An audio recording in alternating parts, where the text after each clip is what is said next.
And we are live. Hello. It's very weird when I turn the sound on and nobody's talking.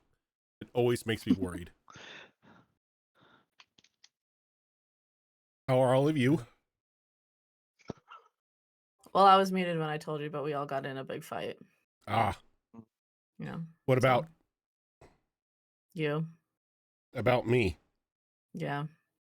I tried Now to tell we're him, all like, no, he's really good mad at at each other. DMing. And they were all trying to tell me opposite. And I was like, no, guys, stop. He's really good. Look, I just had a couple suggestions. I was like, guys, don't talk about him like that. Yeah, after 10 years of playing together, Rojan, I think it's about time I send you my bullet point list of suggestions.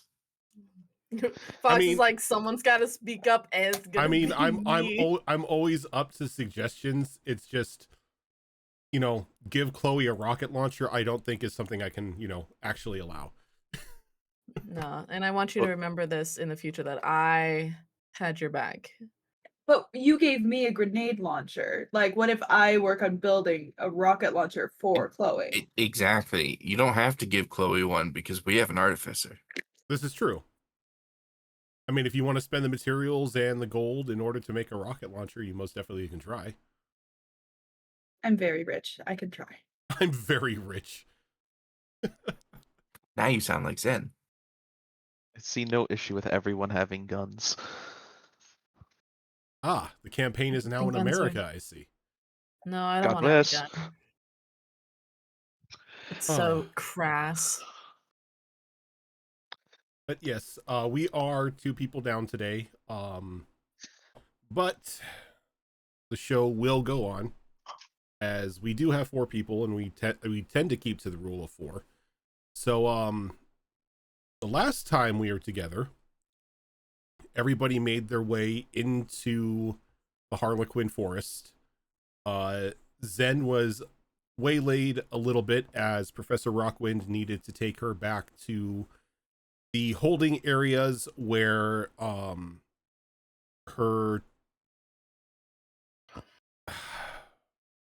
I don't know how to describe them. The people who screwed her over the most were being held after coming back from a rather corrupted part of the world, now broken and corrupted themselves, just to get her expert opinion on what she thought may have happened while they were in that forest. Unfortunately, the teleportation into the forest didn't work as great for everybody in the group, as Zafira found herself on her own in a different part of the forest, along with the rather brutalized body of a machine church follower. She came across a giant wood elemental, which transformed down into a small 4.5 foot tall fairy boy, who was very nice, very charming, introduced himself as Willow, gave her something to eat, and now she's like learned later on that she might not be able to leave the forest and might also be turning into a mushroom. I guess why? He was very charismatic. Because Faye bullshit. Did you give him your name? Yep. He introduced himself first. Oh no.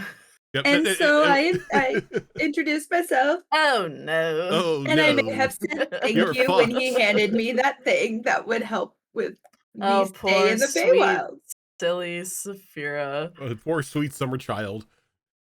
Oh. I legitimately forgot where we were while I was doing that. So but yeah, after a bit of chastising from Luxus and Vanica, you know, asking her, why would you do that? Well, you know, don't you know the rules, everything like that. Everybody started making their way through the forest. Unfortunately, due to some bad rolls, you kind of got a little sidetracked, found yourself at a spring. And the spring caught the attention of a couple of you. One person in particular being Luxus, who was enthralled by his own reflection, and you were set upon by some strange frogs. A very brutal fight entailed, and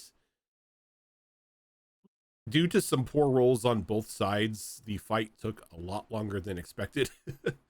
But during the fight, Vanica seemingly was eaten by a frog, and it just vanished. During the fight, Sarai used, I believe it was destroy water, or something that was similar. It was used a I wanna spell that say- like evaporated the water in people and any sort of body of water around them, to where it lowered the water level of the lake that you came to significantly, to where you can now see an archway just peeking above the water line. But That's pretty dope. yeah, it was desiccating breath is what it was. But before we get back to the shenanigans that were in the forest,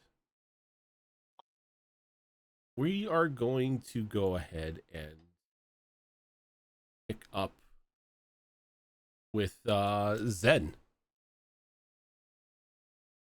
As you follow, as after hearing Professor Rockwin's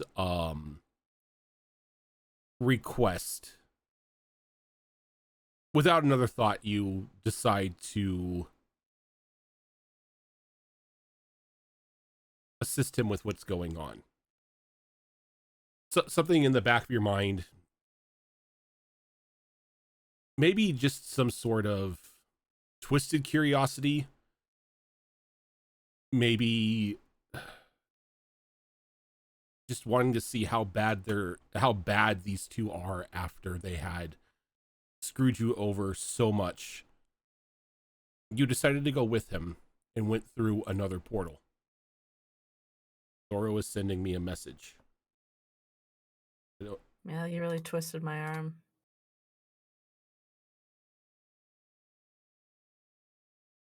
So as you go through, you find yourself in a very strange, cold, stone-tiled room. Almost something similar of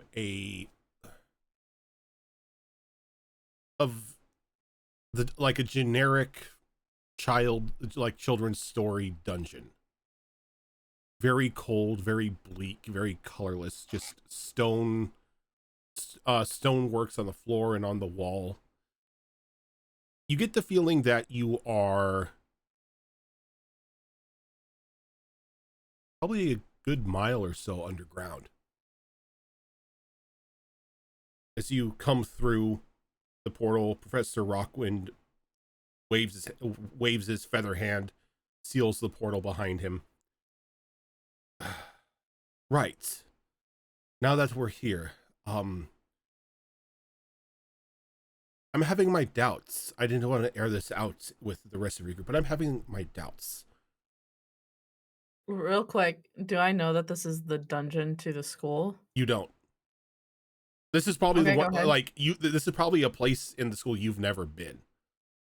I don't know. I got in trouble a lot, but carry on.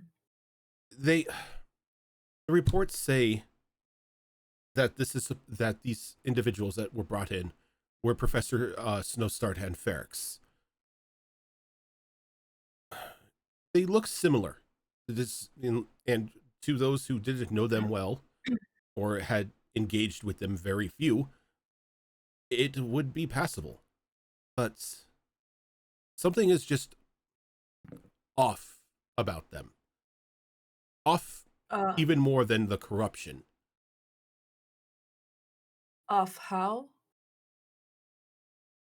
It's a feeling that I have, especially with the professor. I wasn't really engaged with Ferrex much, so I've only seen him in passing and in classes. But the professor and I had a professional relationship. We, talked on the regular, and there's just something about her that just seems more off than what the corruption should be causing. you knew both of them better than most in the academy, so I thought maybe you could take a look.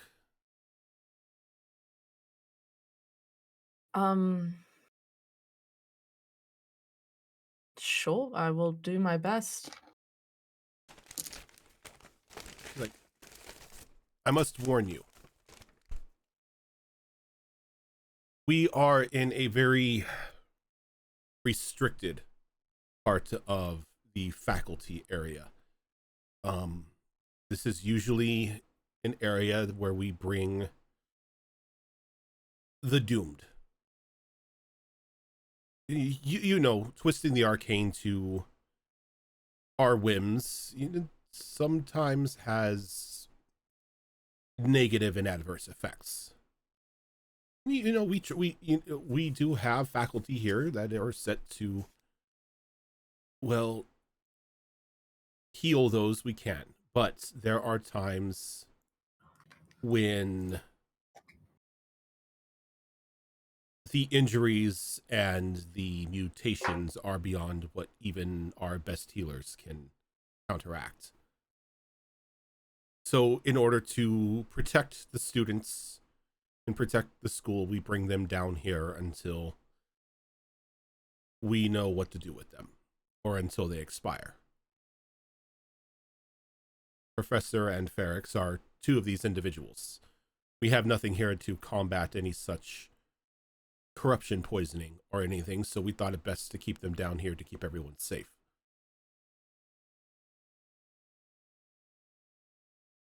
So, Probably a good idea. I must ask that you do not venture off on your own, and you do not, well, look at any of the other things that are down here. Why?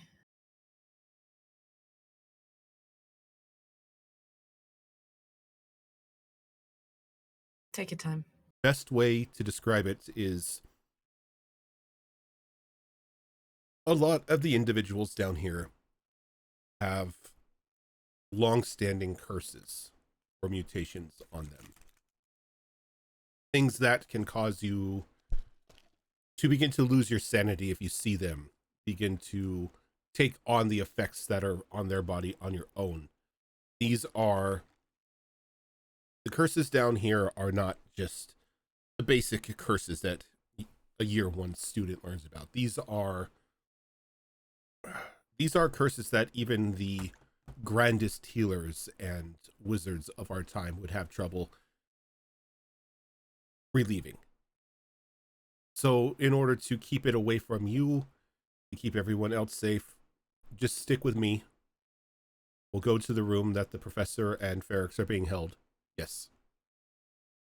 What's the worst curse down here? Just out of curiosity. I will not tell you because I know your mind. And if I tell I'm you, just you curious will go if- looking for it. No, I won't. Okay, here's the thing. I just want to sate my curiosity and know what it is, and then I'll carry that knowledge with me going forward, following you. I will. I pinky promise. How about this? When we are done here and we are clear of this area, I will tell you what the worst curse is down here.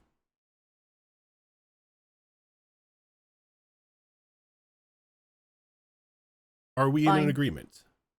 I don't really have a choice, but sure. I'm not gonna walk away or anything. I'm not like Chloe, no offense. What is a Chloe? Is that the one with the snakes in her hair? Yeah, that's my friend. So I made the right decision of only bringing you down here. Well, depending on the story, I guess. Well, We can get going though. yes. Just this way. He walks down like a short hallway. Can I do an insight check on him? Yeah. When he talks about some of the curses? Like, I just want to know, like, are they more like very inconvenient, like, kind of lifestyle changes? Or are they like kill you kind of? Yeah, you could go ahead and you could go ahead and do an insight check. Nat 20. Okay. Starting off Nat strong 20. today. Yeah, let's go. So- I have a +0 to insight, so You know, Like 20. Professor Rockwind isn't really somebody who will try to soften a blow. When he talks about something that could like destroy you or something that can cause severe harm not only to an individual but as to the whole, he means that these are like disastrous levels of curses.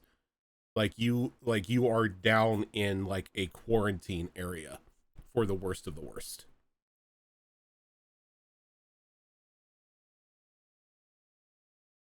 Pro, let's go. I'm ready.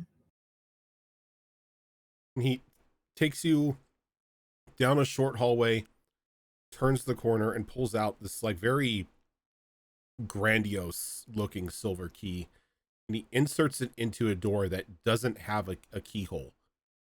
And as he does, the door just swings open and he walks in, and you're in a very narrow pathway with like 2 panes of glass, one on either side of you. And as you look in on both sides, you can see holding rooms for 2 different individuals.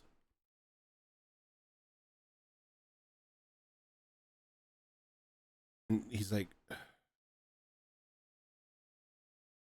now that we're in here, and he shuts the door, describe for me what you remember of the professor and of Ferrex. Like in terms of looks or personality or Looks, personality, we can't really gauge because it's so swallowed by the corruption, but looks.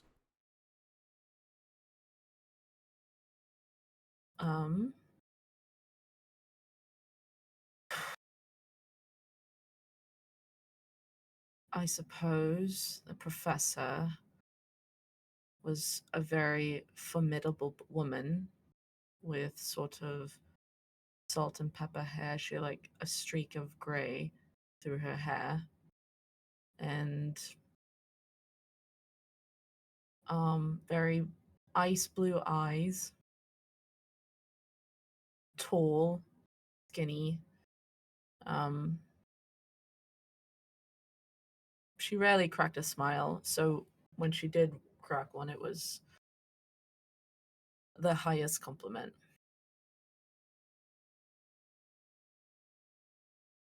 As for Ferrex, he had this, I suppose, very charming, unruly, reddish brown hair, and he was, quite tall for a human. Pretty broad. Didn't really look like any of the other students who might go into magic, but that's just my bias talking. And he had very the passably handsome face, I suppose. It depends on your type, I suppose. If you like very shiny, nice hair and very pretty green eyes and very big white smile, I mean that's your thing, I suppose. So, yeah.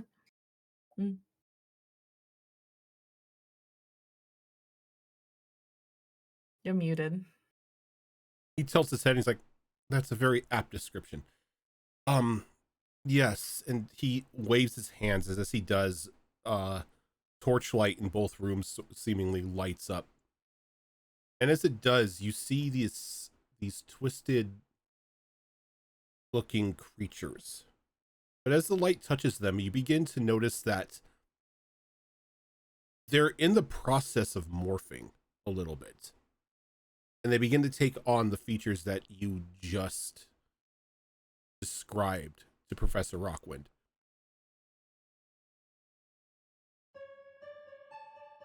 Can I do like an arcana check? See if these are some kind of creatures I might know? Like a shapeshifter or something? You can. Ooh, okay.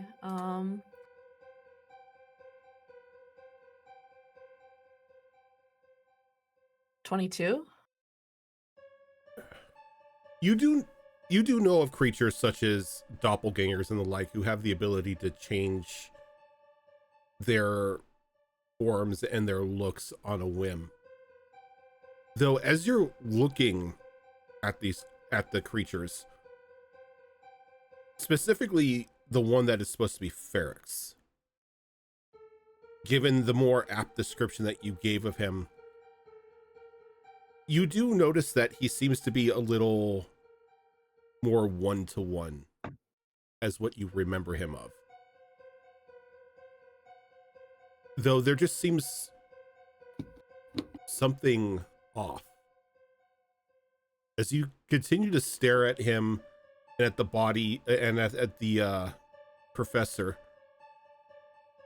you notice that... Am I able to maybe do like an insight check or perception check to see if I can kind of nail that one thing that's like the Professor Rockwind can't really put a word to, like what is exactly off about them? Yeah, go ahead. Do you want me to do perception or insight? I'll let you choose. I mean, they're both a +0, so I don't know if that would change what it showed me, but that was a 4. For 4. on perception or insight? I think I'll go maybe perception. Okay. Actually, I want to use one of my luckies. Okay. Like re-roll that. I'm really curious. Come on, you big bitch. It's my first day back. Oh, okay, that's a 19. There we go. 19. I think I'll go perception. Yeah. Thank you. I'm sorry I called you a bitch. You begin to feel a bit of nostalgia, a bit of like swelling emotions when you see the two of them. To the point to where you begin to recall like twisted fantasies that you've had of what you would do if you got your revenge. And as you're standing there and you're looking at the two of them, their bodies begin to change in various ways, almost like resonating off of like just your fleeting thoughts of the magic you would like imbue, like use against them and the adverse effects that it would cause in their bodies. And you begin to see them like twist and morph and mutate. And Rockwind looks at you and he's like, tell me what you see. They're they're adjusting themselves to my thoughts. That's what I was Seems- afraid of. Yeah. See, the description that you gave me of the professor and especially of young Ferrex was different than what I remember the boy to be. And when I was last in here and I observed the two of them, he looked different. I didn't remember him as such a broad individual. I didn't remember him as being conventionally attractive or anything like that. And the body itself just seemingly changed to fit what my idea of them was. I'm not an expert on the corruption. My specialty is in time magic.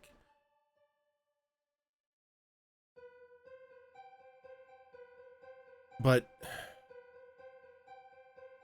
I don't think this is them. Infinitely more useful. Yeah. I'm really not thinking it's them either. Can I do something? Yeah, what do you want to do? Can I walk a little closer to Ferrex's little cell Mm-hmm. and kind of create like a false, again, and you tell me if this is something that you're okay with me doing. I want to create a false memory in my head of like, I don't know, maybe the summer that I brought Ferrex home to meet my parents and we all went on our yacht over to like the islands and got some sun, and he accidentally slipped off the yacht, banged his forehead, and had like a slight scar. Does it create a scar on this fake Ferrex's forehead? Give me a deception check. Oh, I'm really bad at those. Eee. Okay. Oh, that's a 7. A 7. You Mhm. see ever so briefly, like a line beginning to form across his head. But something in your mind corrects it. And then it goes back to looking perfectly normal. I turn back to the professor and I say, like, I think if someone were a better liar than I am, they might be able to maybe make things appear on these, I don't know, creatures that isn't exactly true. But I don't know. Would I know anything about this? Like, does the corruption have like the ability to connect with thoughts and change stuff like that? I don't know. The corruption itself, from all your study, at times can be very fluid. It's hard to describe the corruption as anything definitive. It seems to affect individuals differently based on like their physical and mental strength, the original form of their body, the species that they were. It's a very fluid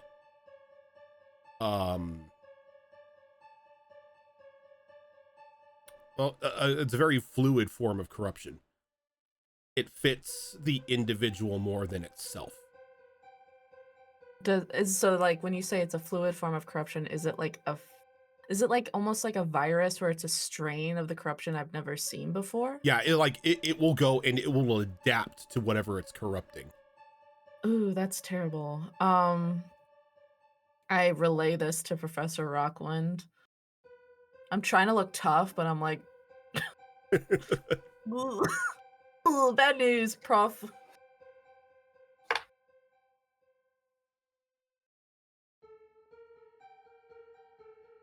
Yeah, I don't know. I've never seen the corruption act like this before. I'm at a loss of what we can do.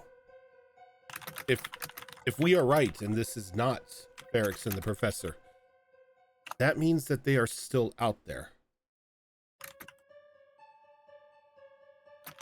Yeah. The last anyone saw of them was at Darkwell. And we all assumed that they were going into the ruins.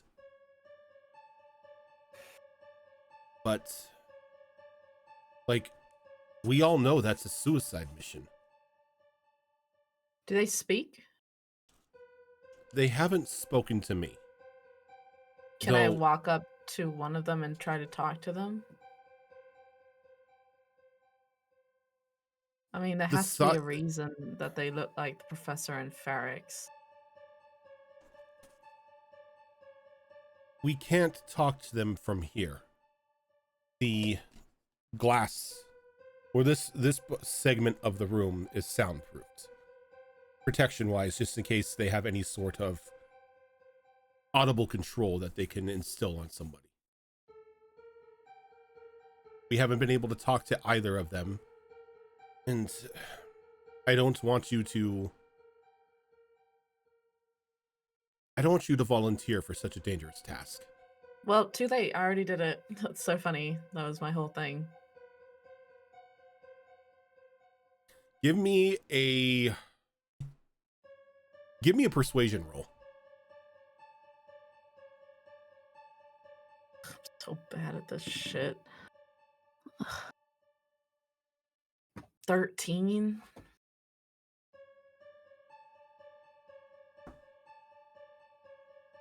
I understand your curiosity, and I understand It's not curiosity. I mean, it's because of me as well as these two that this is even a thing.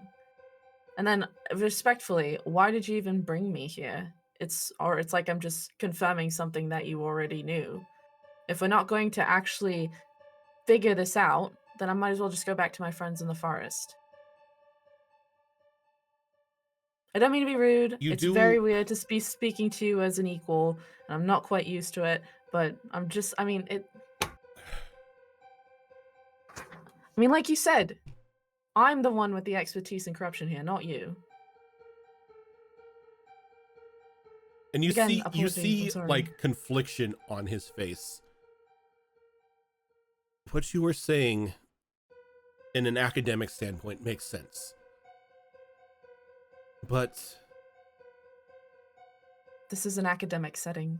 I cannot, in good consciousness, allow you to put yourself in danger. If we Well, are I'm wrong, a grown-up. It's not your call. if you were to fall at the hands of one of these things while conversing with them, and these two are actually Ferrex and the professor, then we have no foremost authority on the corruption anymore. Yes, you do. And then I'll pull out my book and I'll give it to him. Hold on to this for safekeeping. It has all of my notes on it. It's got everything about the corruption in it. It's got help in it. Okay, I have to know. go ahead and give me a persuasion with advantage this time.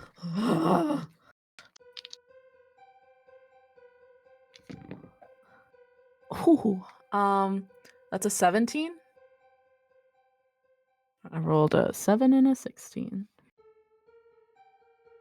You see that he opens his mouth for a moment to protest, but he can't find a flaw in your argument.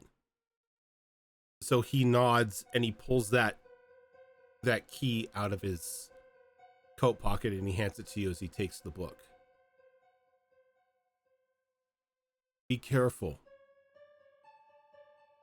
We don't know what they can do.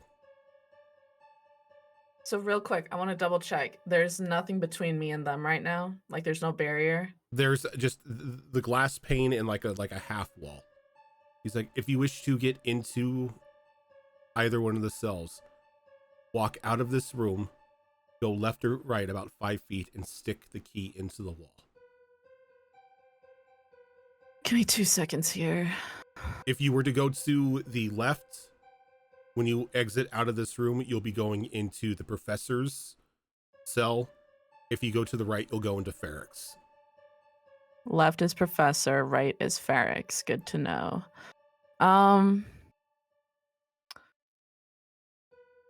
Cool. All right, and then I'm gonna do it.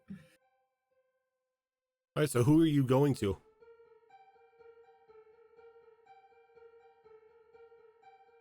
I'm gonna roll. Okay. Odds, it's the Professor. Evens, it's Ferrex. What is that? Okay. It looks like it's the Professor. All right, and you walk out, head to the left, stick the key into the wall. As you do, like the brickwork sort of folds in on itself and creates like a temporary doorway. Okay. Once I'm in there, again, there's like what's between me and them? Nothing. Nothing. Okay, so then the second I walk in there, before they really even turn to look at me, I want to cast something if you'll let me. Yeah. Okay. I wanted to cast black ribbons on the ground. What does black ribbons do? You pull pieces of the shadow realm into your own reality, causing a 20-foot cube to fill with inky ribbons that turn the area into difficult terrain and wrap around nearby creatures. Any creature that ends its turn in the area becomes restrained by the shadow ribbons until the end of its next turn, until it makes a successful dexterity saving throw. Once a creature makes a saving throw successfully, it can't be restrained again by these black ribbons, but it's still affected by the difficult terrain. But I kind of wanted to, and if you'll let me, kind of wanted to make it as like a barrier, so if they wanted to get to me, they'd have to cross, but it's like right at their foot. So it's like a little bit of a threat. You don't put 1 foot out of line. That kind of thing. Okay, yeah, you could definitely do that. Okay. Right on the ground. And it looks so gross. It's like these inky, oily looking ribbons, like out of the ground, like nasty. And as you cast your ribbons and they spread out, creating that quasi barrier for you, the professor turns and looks at you and just kind of like stares at you blankly.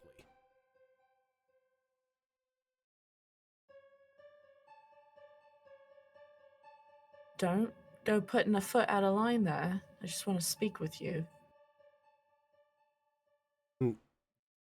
Sort of looks at you and stands a little more straight as its body completely just morphs into the last image of the professor that you remember.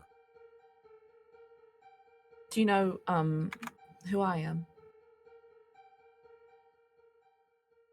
And it stares at you like blank, like just very blankly, slowly blinking, as almost as if it's trying to process what's in front of it.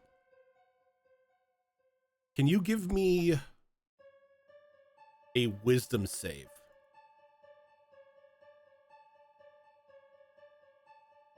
Sure.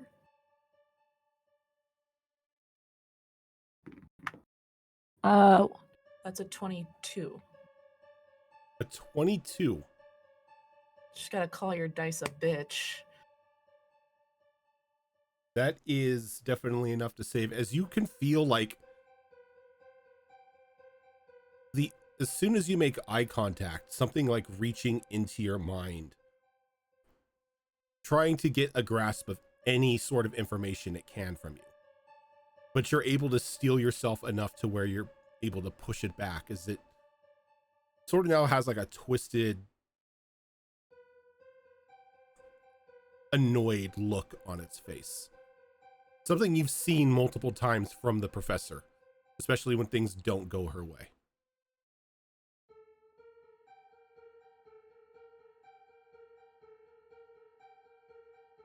So, what's the plan? Why do you look like my old professor?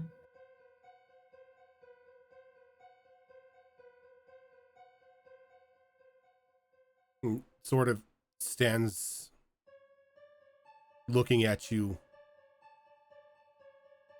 turning its head slightly, and it opens its mouth and just whispers, "Let me in." Into my head? I don't think so. What do I even get from that? Answers. You get answers out of that, or I get answers? Yes. Try again. And I'm gonna see if I can move the black ribbons just a bit closer so they kind of like touch her foot a little bit. It looks down, almost knowing what you're doing, but it makes no move.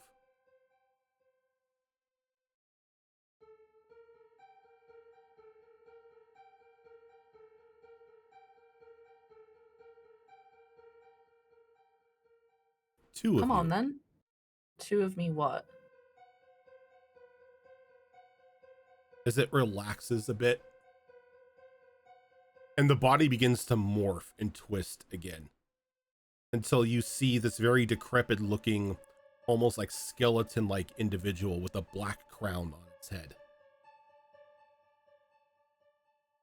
I didn't expect two of you. I nearly didn't expect you to come at all. They said there was a third. I'm assuming that's you?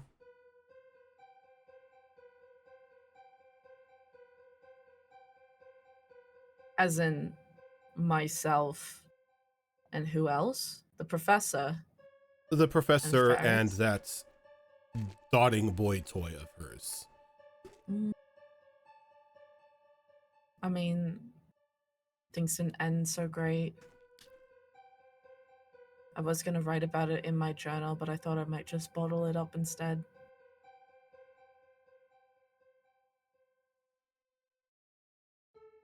So I assume that's a yes.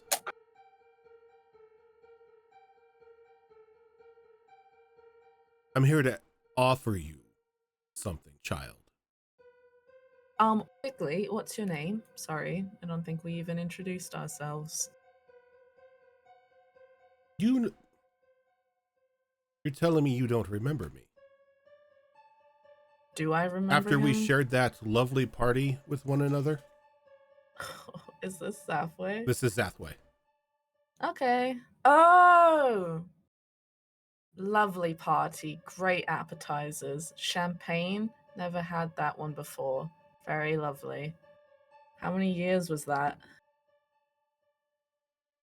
Far too long for someone like you to still be alive.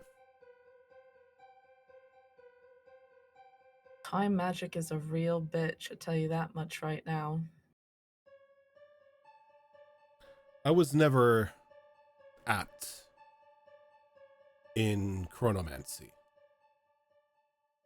Messing with time and the fabric reality seemed irresponsible. Depends on the person, I suppose. Indeed. Like in your hands, absolutely not. Someone like my hands, I think I get away with some stuff. I think I'd be fine. The ego of a young mage. It's always such a delight to see. Isn't it fun to play into it though, just for laughs? I'm trying to keep it light, but I'm really scared right now. And you see the way that he's standing, he's like making no sort of like aggressive gestures or anything. It's almost as if like he's just almost as if he's talking to an equal. Just very respectfully, just very non-aggressive. Not something that you would expect from somebody that, you know, brought the corruption upon the world. I'm here to make an offer. The other two have already taken me up on it, and I really desire to have the three of you working to reverse what has been done. What has been done, like what you did? The corruption was not my intent. There was a flaw in the design of the crown, and when I so full-heartedly put it on, well, you've seen what happens. But you did do it, right? That was you. Just for my notes. It was a side effect, but yes. The cause of the Thank you. corruption, the cause of the corruption was from me putting on the crown. Okay, I would really appreciate it if we just spoke plainly to each other. We don't need to dance around it.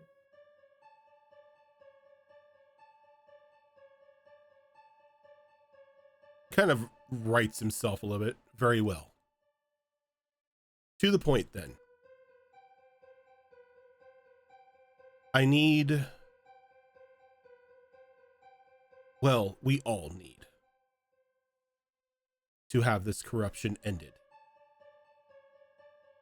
We all need unification. We cannot unify with such a spreading plague spreading along our world.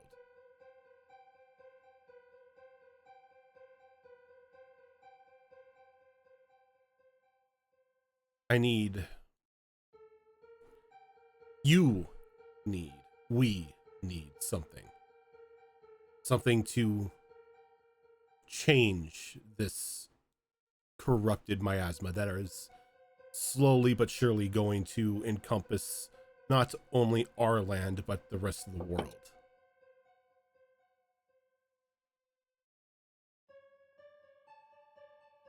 There's only one thing I can think of with such a power. The mother trees.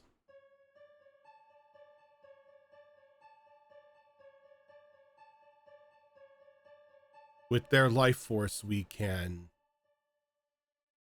alter the corruption to be beneficial.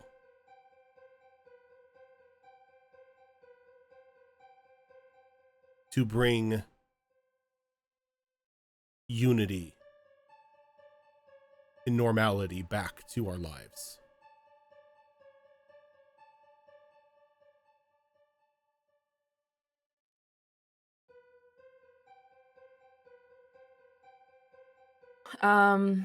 What are you basing this information off of? Years and years of study. So you've done this before. Done what? You've used a mother tree and used it to change the corruption. No. I'm sorry. I'm a student of study and experimentation. I'm not just going to go off of someone's guess, especially something that can just is absolutely wreck an ecosystem like that. Not a guess. This is over 200 years of painstaking research. I've had a lot of time to I've had a lot of time to study, to research, to formulate plans. But I do not have the means to execute them, as the individuals of this land sought fit to erect a large wall around the grounds of my academy. I need people outside of the wall in order to fix this. And it must be done with haste. We already have that flesh woman banging at the gates trying to find a way in. She wants the crown. She knows what the crown can do.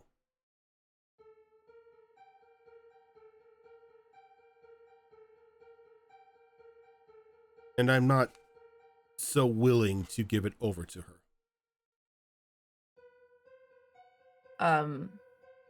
I get it.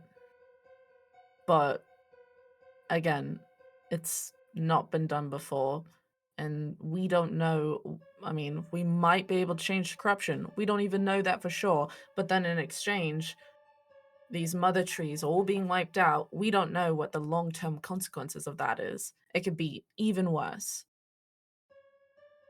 I'm not speaking of wiping out mother trees. That would be counterproductive to what we need. We simply need to alter them. Mother trees are connected to one another all throughout this land. They provide a great supply of life force. If we were able to change the fluctuation of the life force, modify it in a way, we could change the corruption to something beneficial. Beneficial how? No more corruption, no more mutations, no more risk of death. It would turn into something that would benefit life instead of putting it at risk. I guess I'm confused. Benefit how?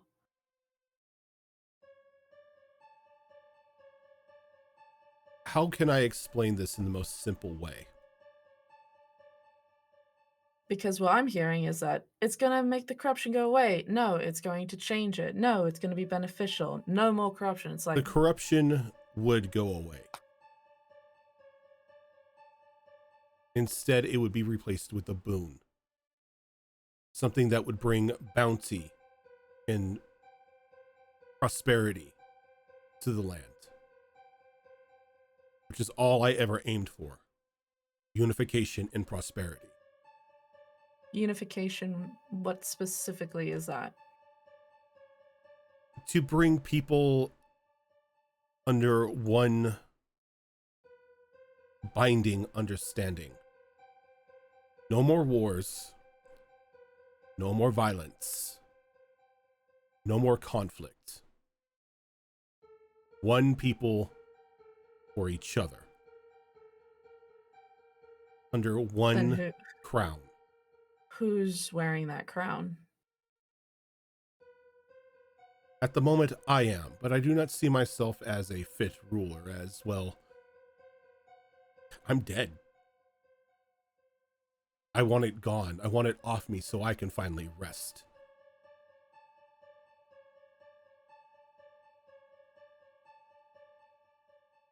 The crown is broken. Its design flaw has, well, as you can see, and he gestures to his body, put me in a state of quasi-lichdom, a state that I had never wished to obtain. I want my body to return to the Aether so that I can be reborn.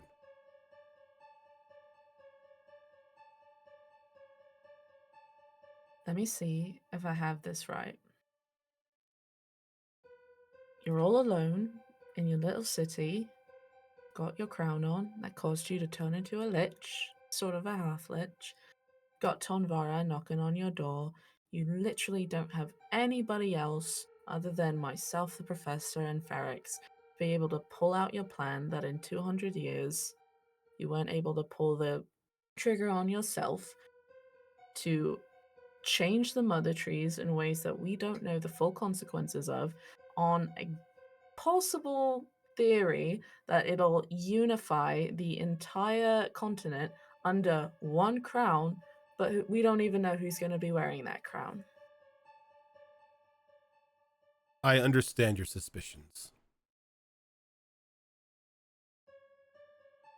But I am not your enemy. I am a man who is looking to undo what has been done due to his own folly. And how would someone even do that? Like change the mother trees? Or is that also a theory? Holds up a hand, and you see just this. You've seen the spikes that people drive into trees to like get like maple syrup, right? It's just one of those. Mm-hmm. To drive this into the tree anywhere, and it should begin to allow it to change the flow of energy that it provides to the rest of the continent. And what's it going to do to the druid that's touched to that tree? It shouldn't do anything to them.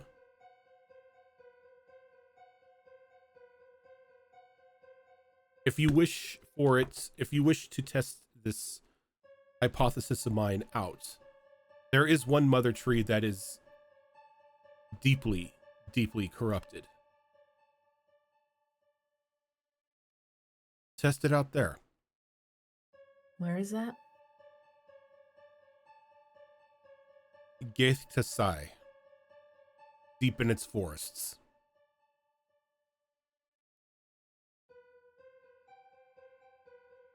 Where is that?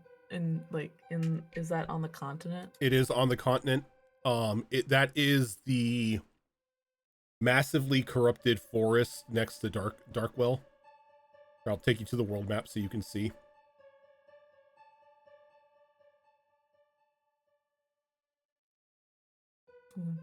Take chat there too so they can see it. So it's just like right here up in the upper left-hand corner of the map.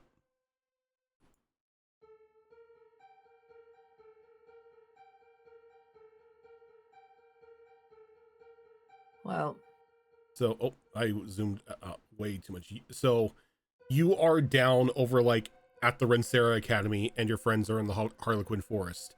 Just due north is that massively corrupted forest. it's very convenient to ask me to just test it out when, if you know me at all, which I'm assuming maybe you've been watching what we three have been doing, I don't have any means of traversing the corruption currently, especially not corruption that bad. What if I were to give you a means? Depends what it is. Because I still haven't taken you up on this offer yet. There is a very troublesome group of individuals that are walking about this land recently. The followers of a machine god. Hmm. The protective armor that their paladins wear shields them for the corruption. Get your hands on a couple suits of that and you should be fine.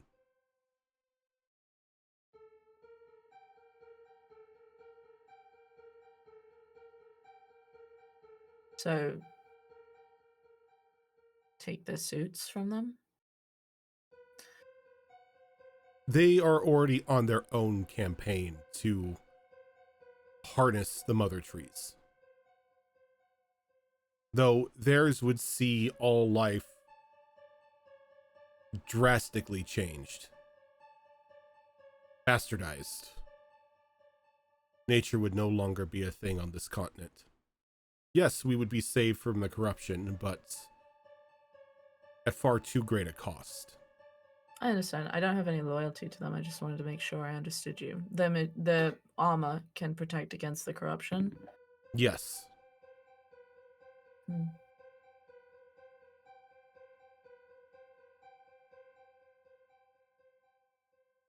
So, why did, when the professor and Ferrix went north, what happened? Why are you here? Who are you?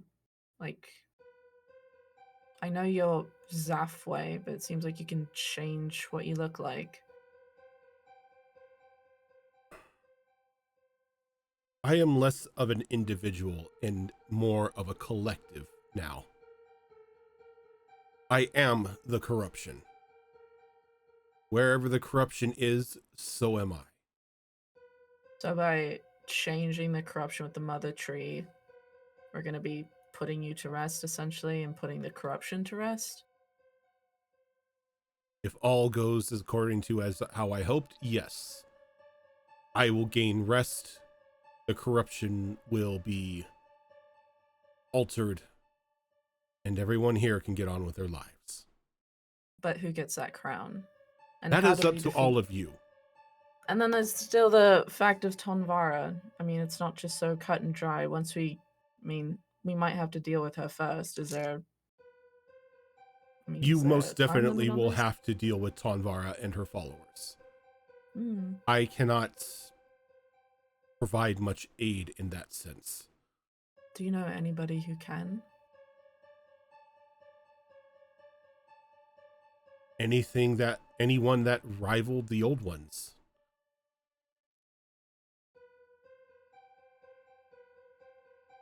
Okay. A world dragon, maybe. But good luck finding one of those.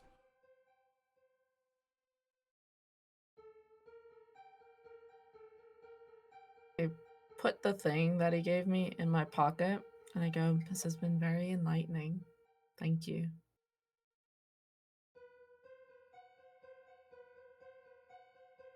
The two other ones, this professor and Ferrix, they are alive. Good for them, I suppose. They are not in the ruins. I persuaded them to venture other places. They are in their own study and collection of information for me. Where is that? The last time I sent them anywhere, or the last time I directed they go anywhere, was towards the mountainside just north of the Hammerite Quarry. There's a cave system there. Very valuable and arcane resonance material is inside.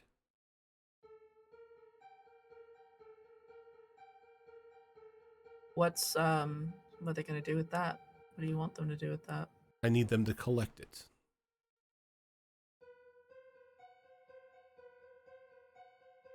For?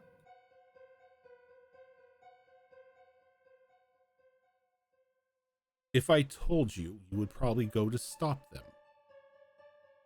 I inch my black ribbons just a bit further so one of them starts to wrap around his foot. Nah, I wouldn't do that. And I his got other hand, stuff to his do. hand comes up and he waves his hand, and it's just counterspelled away. I wouldn't am do not that. defenseless, but I am not going to bring you harm. I understand the two of you have a very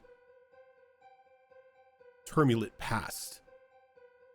If that's the case, I do not want the three of you to come face to face, because it's counterproductive. So then there's no harm in telling me, so I know where to stay away from them. It's to focus arcane energies. Yeah.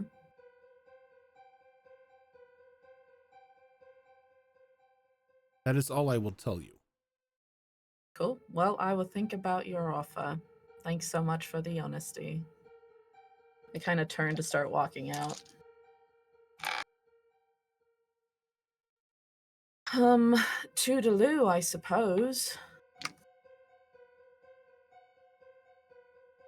You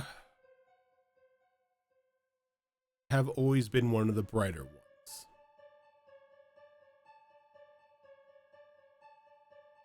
Don't come to a decision too hastily.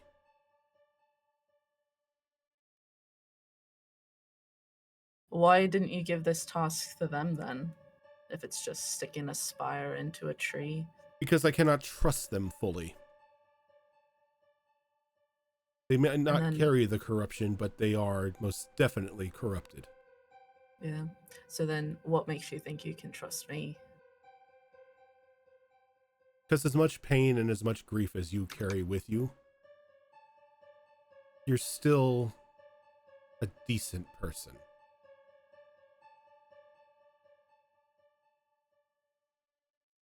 I think I just laugh a little and I go, it was very lovely actually meeting you. And I think I'm going to head out the door back to the professor. Rockland, not Snowstart. And as you walk out, the door seals behind you again. And Professor Rockland meets you in the hallway and he's like, okay, I saw the two of you were conversing, but I didn't hear a word. What's going on? Could I have my book back real quick? I just don't want He's to like, can I have my that. key? Oh, yeah, here you go. And you just There exchange. you go. Yeah. I strapped my book to my hip. I was like, it was the usual nonsense, like, swear to me loyalty, I'll give you power, stuff like that. It's quite boring, actually. So, suffice to say that these aren't who we thought they were. Definitely not. 1 second. Yeah, definitely not. Not the professor at all. I actually think that probably they're still out there. Might be best to just keep an ear to the ground, see if you are any sightings of an ugly old crone and a stupid young boy.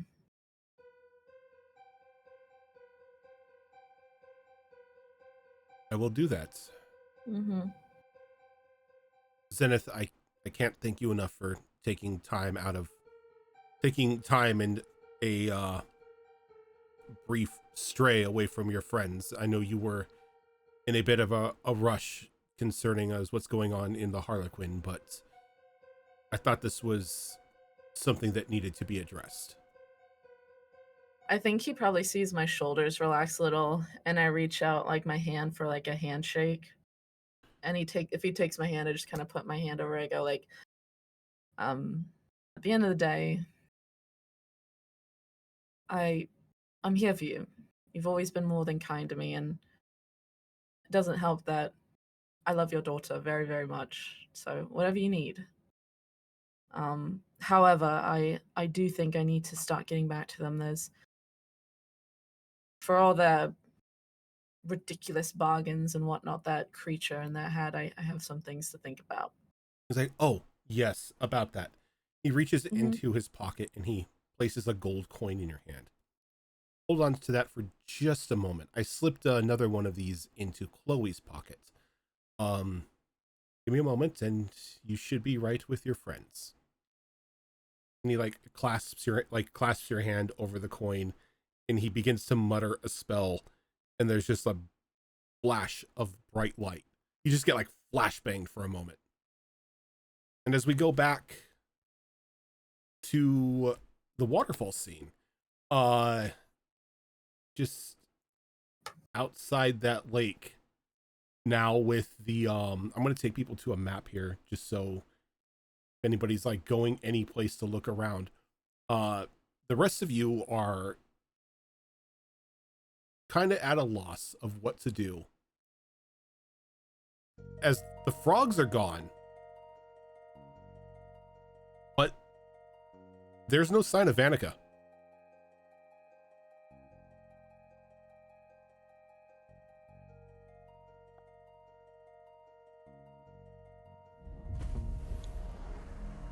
And I'm not there yet, right? They're Yeah, still talking amongst you're themselves. not there. You're not there yet.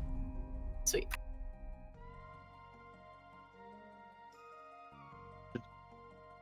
Should we follow where those frogs went? Or should we go to that tunnel? I don't know. Does anyone have like message or sending or something to see if Vanica's okay? Oh gosh. Yeah, that was going to be the next one that I was the next spell that I was gonna search, so I could I keep learn. meaning to get it too, but I keep forgetting. It's not in my repertoire.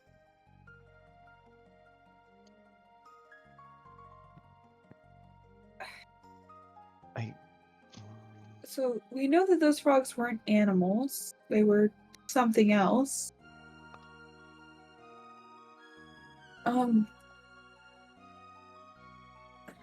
I don't. I don't want to just leave her to fend for herself. If we can't contact her, I gotta go after her. Yeah. Me neither. Is Corey? Quick question. Mm-hmm. Is my spider? Are they waterproof? You don't know. Can I think? You've never sent one of the spiders into the water. I meant my. I can't. The little spider drones that you have. No, the Regalia 1. I knew Oh, it started with an R. Regalia 1. Go ahead and give me an Arcana check.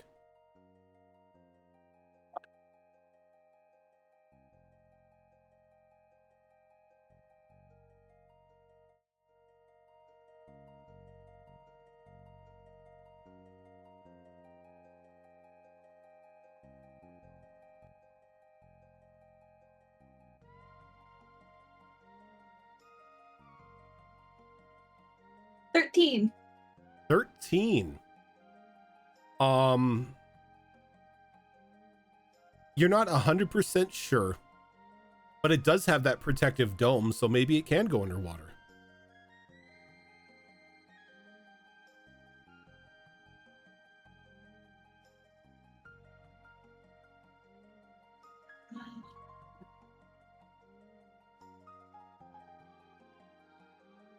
I I mean, also- go ahead.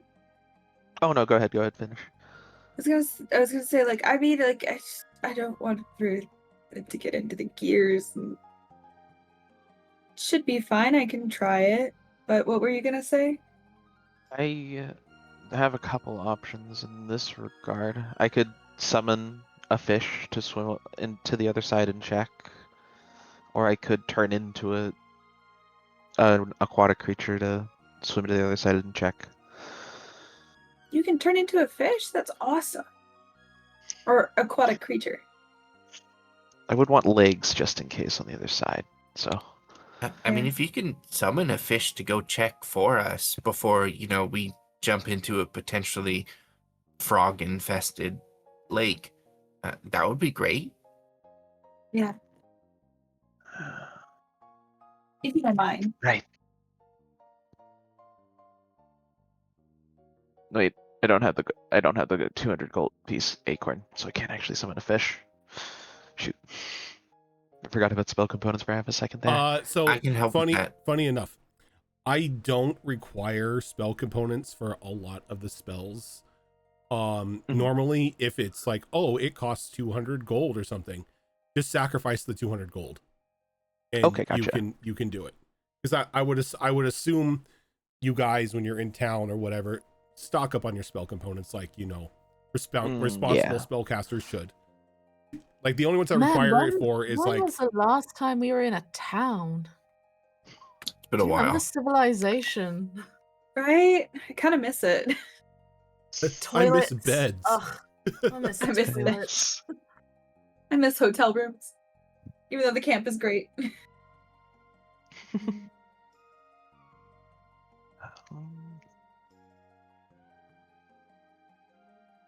Do you have the 200 gold for that? Because if you don't, I can give it to you. I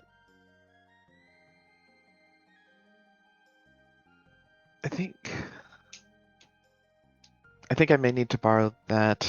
I did not have much starting wealth after living in a cave for a very long time. So I will pull out the 200 gold and, just for the sake of flavor, give it a tap with that sapphire cylinder that I have so it reforms itself into the shape of an acorn. Okay. And then I give it to him. Oh, that's perfect. Thank you very much. And then, yeah, I will cast the second level spell. Summon Fish. Summon Beast. Summoning a beast that can go in water and... yeah, choosing the water form. Oh gosh. Where the spell? Summon Beast. All right. Do you summon a fish?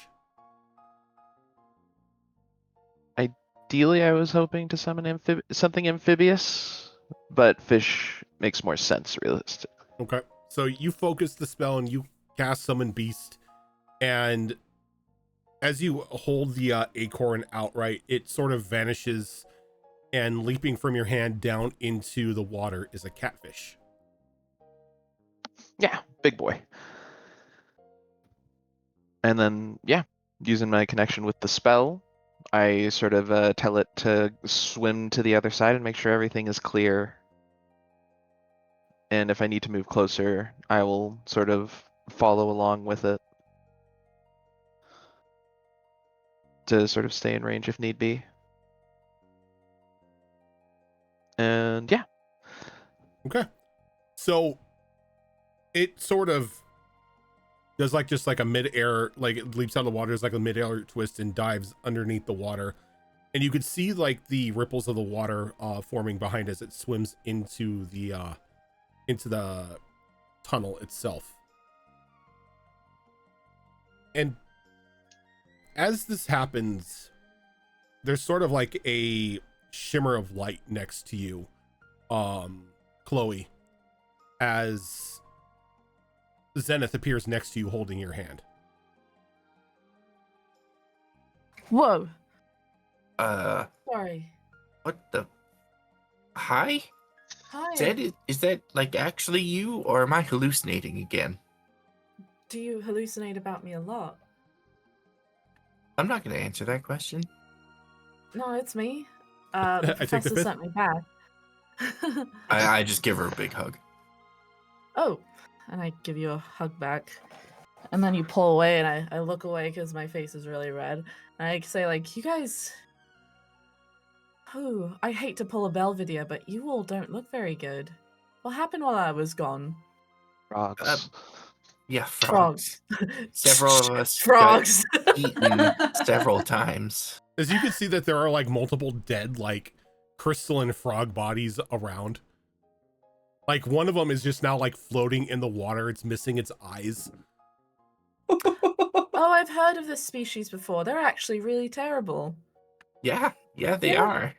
That expertise would have been really helpful like 20 minutes ago. Hey, Evie. I apologize. I got called away. What are you all? And I like try to hide that spike thing in my bag really quickly, like sleight of hand it so nobody sees it. And I go like, so what are you all? What's the plan? What are we doing? Who are we killing now? What's going on? We need to find Vanica. She was Yeah. taken by one of the frogs and is on the other side of the tunnel down there. Oh, And Sarai just sent a really cool fish down there to check for us. Oh, that's so useful. That's so nice. Did you guys try sending a message to her? We discussed it. It's not an option. It wasn't an option at the time. We I opted have for the that fish spell. instead. Yeah. And I also am able to travel through water, so whatever you Yep. guys need me to do, I can help out. And as this conversation is Whatever going, you need. Sarai, you feel your connection to the fish just instantly cut off. Probably about 30 feet down this tunnel. Ooh. Like it felt like like the magic got dissipated in some capacity, like the or magic just dissipated. I would be worried about the water. Is the way you're traversing water magical in some capacity, some sort of spell? Actually, it's a part of this really sick cloak I have. I can just travel through water. Okay, because the fish I summoned got dissipated out of the blue, so Oh. if it was some sort of spell, that might lead to a bit of drowning. Oh, well, I don't think I drowned, but could I like tow the edge of the water, Roger? Would I be able to see if like I could travel all the way down through that tunnel and see what's up with Vanica and then So- travel back? As you get to the edge of the water, you notice that it's about a 15-foot drop into the water itself. But it looks like water. Can I try? I'm like, here, before we do anything crazy, maybe I just send her a message, see how she's Yeah. doing. Yes, that would be the. That's a really helpful spell to have. Yeah. Can you teach me that, by the way? Me too. Maybe I feel very good. Okay, I'm gonna get ready. And I do this with my hands, but really it's just so I can count on my fingers. Jazz hands. Uh, Jazz hands of counting. Okay, I'm gonna try and reach out with sending to her. Okay. Hi, Vanica. It's Zenith. Where you at, Boo Boo? Boo Boo's one word or two words? Hyphenated one word. One word. Hey, Vanica, it's Zenith. Where you at, Boo Boo? Hope you're well. You didn't get eaten, did you? That would be awkward. Love you, Zenith. Okay. And almost instantly, just a chorus of voices just start echoing through your head as you can hear panicked voices and like very serene voices and bird noises and just everything just like pouring into your head. Right. And Ow. you don't hear Vanica. I have a question. Bird noises, not Prince-topher noises. Bird noises, not Prince-topher noises. Got it. God. I'm like, ow. Are you okay? It was a lot of voices. Some of them sounded scared, some of them sounded fine, and then I heard a bunch of birds.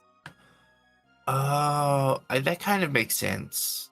Yeah, because she's like one with this forest. So when you sent the message, it probably like opened communication to like the whole forest.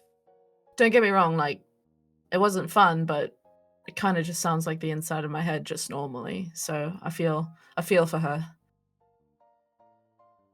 Well, we might have to just go into the water and check it out. So, quick question, because I wasn't here for it. There's like an underground water tunnel, like underwater tunnel that she got taken through. So you don't About technically nobody knows where she went. mm, The frog ate her and dove underwater, and that was the last anybody's seen of her. But when the water level was lowered, you could see like the upper part of an archway. mm, So the guess right now is she was taken through the archway. Very cool. Not very cool. I mean, like, good, cool to know that. Go ahead. I'd like to take Regalia 1 out Mhm. and make it full size. Okay. And I already failed the whatever to know for sure if it's that. If it's completely waterproof. But I would like to try it. At least, like, we don't have to go all the way down, but like at least try to see how much water it can take. Okay. Are you the only one getting piloting Regalia 1 right now, or is everybody else jumping in? It's up to them. I'm just doing a test run. If Regalia 1 can stand it, then I would like all of us to go, but I thought that if the dome comes down, it's in battle mode and we get crushed. oh, that's true. Oh, no, you could have the dome. The dome could come down. It's just when Already. you go into battle mode, people have to get out of the back. Oh. I'll stay here, shall I, as the person who can traverse through water, so if you guys get hurt, I'm remarkably unscathed. Okay.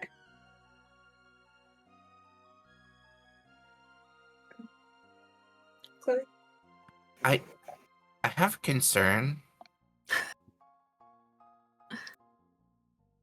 So I do think this is a really good idea, just to see if it can traverse through water, because that could be extremely handy in the future. Yeah, and we're not shooting down the idea at all. You did good.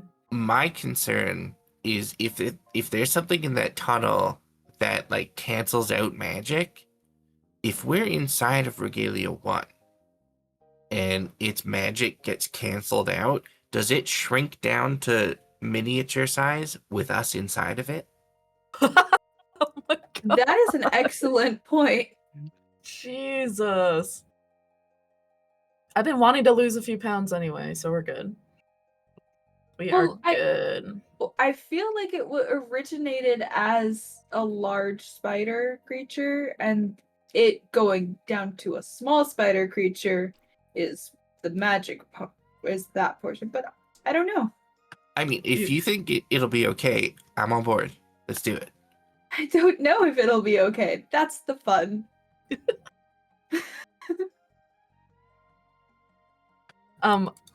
Counterpoint, I also have a water panther.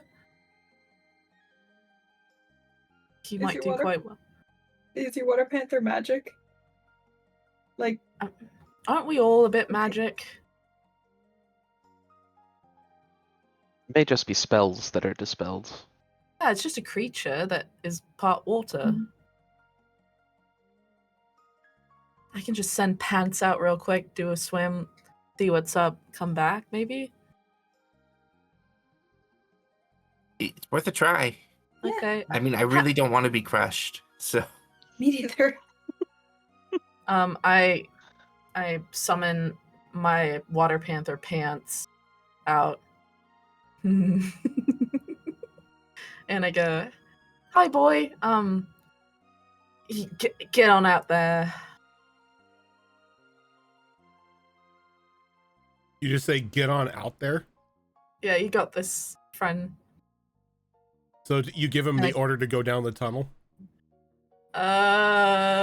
Yeah. Wait a second, because I just don't know, like, the whole lifespan of this thing. If my water panther dies, what happens? You don't know. Can I do an arcana check to know? I would say no, because you've never dealt with a water panther before. I look down and I take his big furry face. I'm like, if you die, what happens? Tell me what happens after death. Just kind of growl a bit if It's you'll just be like- okay. Its ears like flatten a little bit and kind of like tilts its head. Just give me a little growl if you're gonna be okay if you die. Ugh. Gives you a very confused meow. I actually don't feel comfortable, and I pick up his big body and hold it. I changed my mind. I don't want to send him out there. That's my boy. Sorry, Pants. I think we should just chance the spider. Yeah, you definitely should.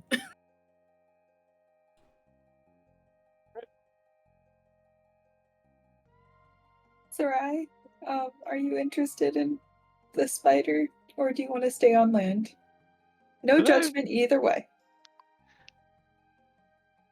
I mean, I'll most likely be fine. I can turn into like a crocodile or something and just swim away, and be able to probably grab you guys and bring you back and forth, Ooh. druid and all. I fear if the magic's dispelled, then we won't be able to do Yeah. that. Yeah, but we gotta try something, otherwise we're not gonna be able to get Vanica. Mm-hmm. I Yeah. think as you so bravely get into the spider, I lay my hand on your shoulder. I go, hey, you've got this, and you get guidance. Thank you. You're welcome. You know what? Just as a backup plan, because I can swap places with her instantaneously, I'm gonna leave Cloney on the shore over here. Okay. So I snap my fingers and Cloney appears. But rather than just like standing there with a blank look on her face, as soon as she appears, like her and all her snakes turn to look directly at Chloe. And she like furrows her brow a little bit and says rather quietly, every time you bring me into this world, I understand a little bit better what it takes to live like you. And Chloe just like Oh no, it's gaining sentience. and Oh, then no. climbs into the spider. That was really unsettling. I'm gonna stay on the shore with Cloney. Yeah. I'll hop in the spider, ready to wild shape if need be. I give Zenith a hug before I get into the spider. Can I have one of your antlers, and then you can tell me if the coast is clear, and then we feel safe to go travel through the water. Excellent idea. Here you go. Thank you. And I Like, tie it into my hair. When I bring Zenith close for a hug, I'm actually pretty scared right now, but I'm trying to be very brave about it. Thank you. Say like, I'm very proud of you. Look at you. Don't forget, have that guidance. Yes, guidance. Okay. So I hop in, and we could scale the side, right, of the thing? Yeah. We scale that Regalia and just, 1 like, is a spider. yeah. Chloe, And are you then- getting in there? Yeah. Okay. So as like you get to Regalia 1 and the dome closes, and you begin walking down the 15-foot incline. The moment that it touches the water, you hear gears whirling, and the leg changes a bit, and it steps Ooh. on top of the water. And then another leg comes out, and it steps on top of the water.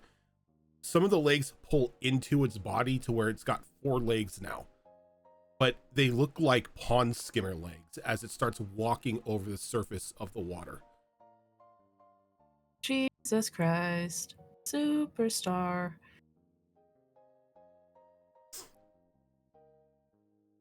Well, this is new. I mean, we're on top of the water, but we need to get down underneath. And as you say that, it lowers down a little bit. The legs that it has pulls into its body, and you splash into the water. And a little like fish-like fin tail appears on the back of it. And you begin to dive underneath the water as it begins to swim. Hell yeah. Okay. I go, come in, Star Command. You look sick as hell. Good job.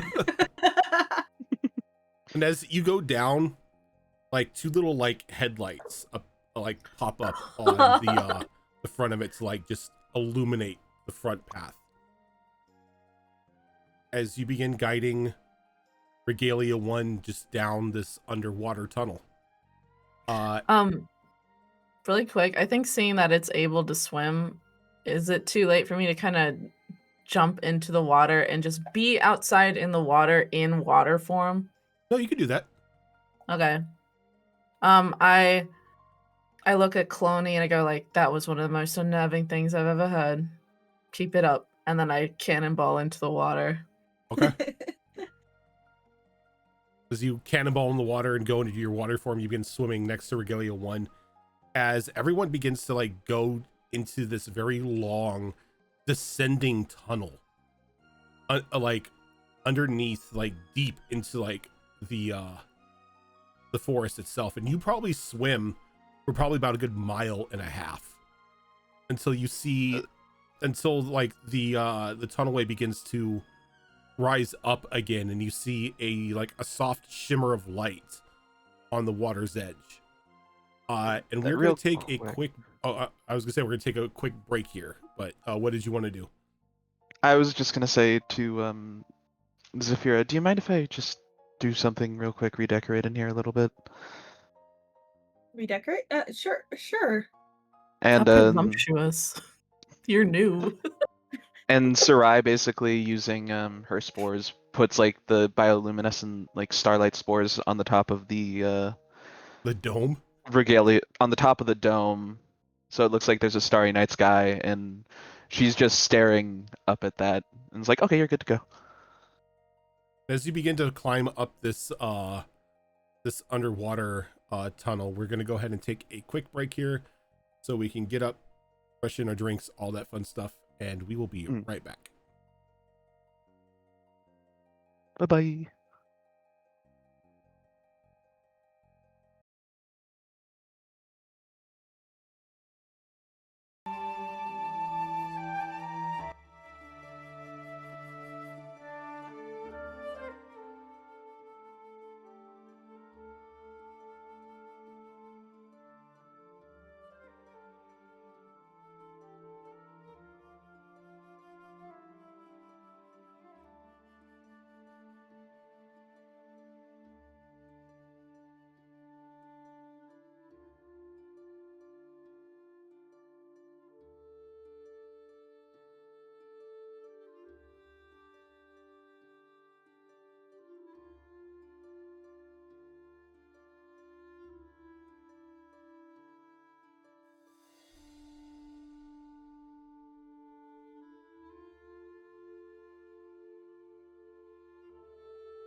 Okay, we're back.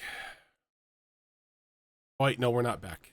Eating Now we're spicy back. stuff with tonsillitis. Real bad fucking idea. Why would Hi. you do that? Because I'm dumb. Yummy. Sometimes I just look at Fox in awe. Like, Okay, My friend. this is also the person who broke their arm walking their dog and decided D&D was more important. So good decisions aren't your forte.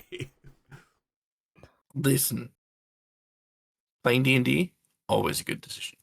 I don't mean to be a hater, but I don't like you guys that much. No, what made it worse is Fox dropped the dropped a die and tried to catch it with the broken arm during the Oh. stream. It Oh, was no. reflex. Yep. Oh. Ouch. All right, I'm fighting off a migraine, but I took Motrin or ibuprofen during the break, so I should be fine. I was like, did you take Tylenol? No, No but I'm taking memes. acetaminophen. No memes. Did you take Tylenol? But yeah, so He doesn't need to. everybody is shut up, Cass. Everybody is in this tunnel way, and as you're swimming up, you break the water surface. And since the crew is now here, I will take you all once I get you I don't. copied Here. and posted.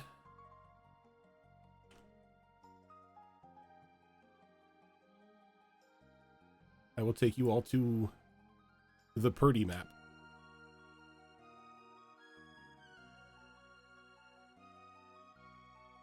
Along with everyone else. And as you break the surface into this very vibrant underground room, you exit Regalia 1 down onto the shores, and across the way you could see Vanica. Vanica having her hand on this very large pinkish blue orb. Her head kind of like arched back a little bit. You could see a couple of vines wrapping around her arm and then going into the arm itself. I was gonna say flesh, but I don't really know if dryads have flesh or if that's bark or whatever. But it going into her arm, and she just seems to have like a very glazed over look on her face, though you could see her neck twitching almost as like she's like looking around at various objects. Is this some sort of weird mating ritual? I don't know. I don't think Oh, thank so. God. Oh, thank God. We're not intruding on anything. I'm not interrupting, am I?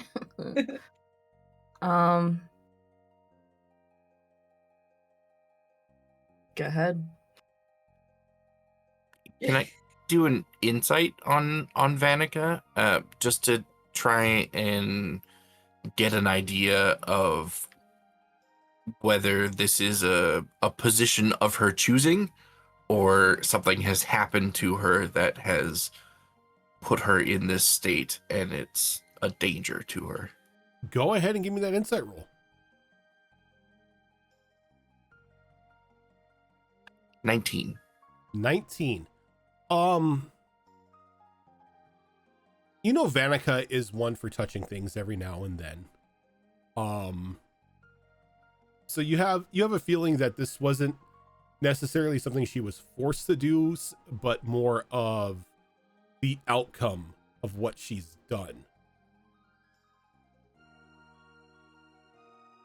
Is that roll enough to give me any insight as to whether she is in any sort of pain or in a dire situation that she needs to be separated from, or is it okay to leave her? While her body is sort of moving and her head is like jutting around at a quick pace, it doesn't look like she's in any sort of distress. when she's like turned her head to the side to look at something and you get the profile, it almost looks as if she's in amazement as to whatever it is she's looking at. Okay, so guys, I don't really know what's going on here, but I think Vanica is, I don't know, connected to the mother tree right now, or like connected to the forest right now. I don't know. I think she's doing something that is potentially beneficial. I mean, her eyes are like, there's no like physical description other than just her with eyes glazed over. Like she looks okay physically. And then you see coming from this like large like dome egg thing, more vines as they sort of like wrap around her waist and go into her back, as the one that was around her arm releases and it turns and like this turns and faces her to you as she's probably about like suspended 10 feet off the ground.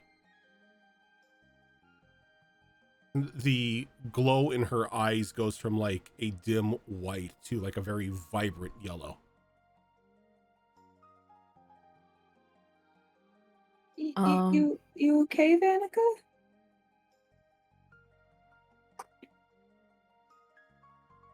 Vanica wishes to let you know that she is okay. She's in good health.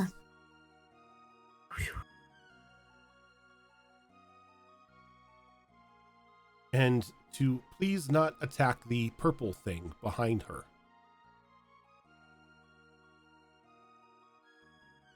That doesn't sound like Vanica at all.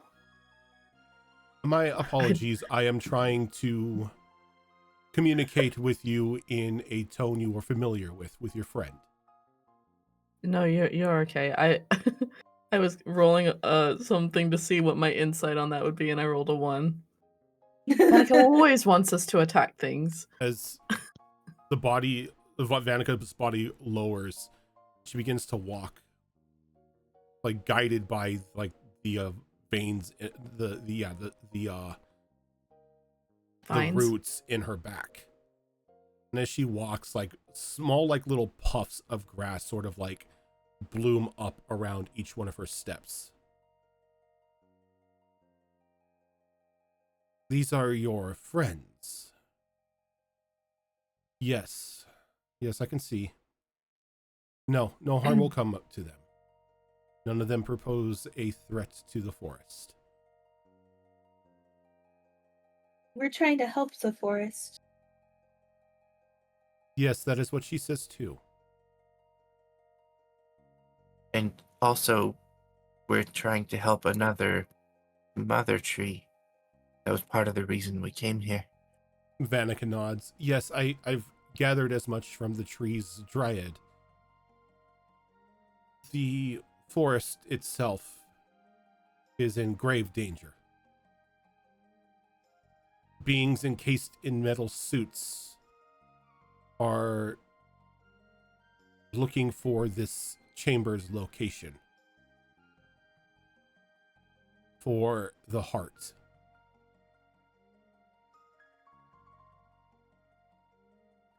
Is there anything we can do to help? A very somber look like crosses Vanica's face. There may be a way, but it may include the extinguishing of life.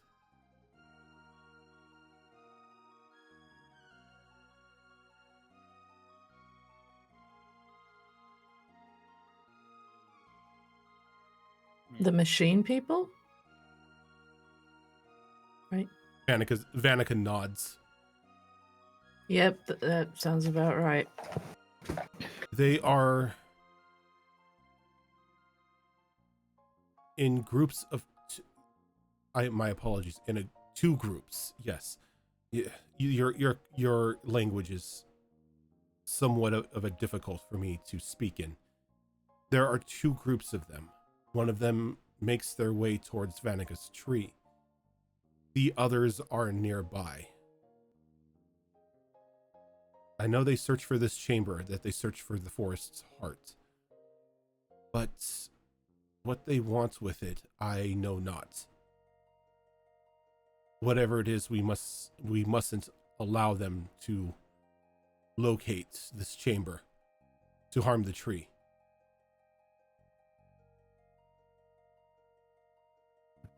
Perhaps we could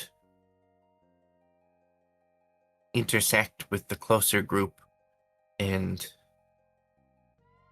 convince them to cease what they're doing, whatever form that convincing will take, and then head to the mother tree after that to defend it from the second group.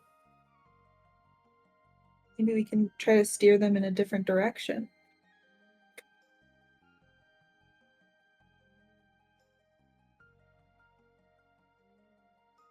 I hate to ask this of you, as it puts you in grave danger.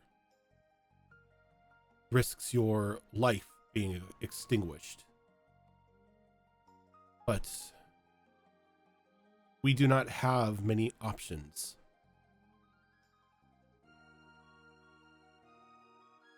The mother tree is keeping the corruption at bay. Anything we're to do to weaken it, to harm it, the corruption would have free reign inside the forest.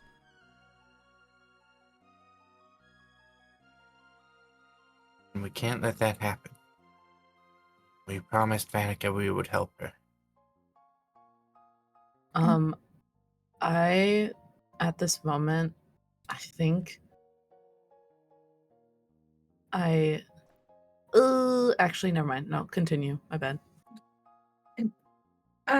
I do appreciate that you are so cautious of us risking our life, but if I'm being completely honest, that's been happening a lot lately, so it's okay.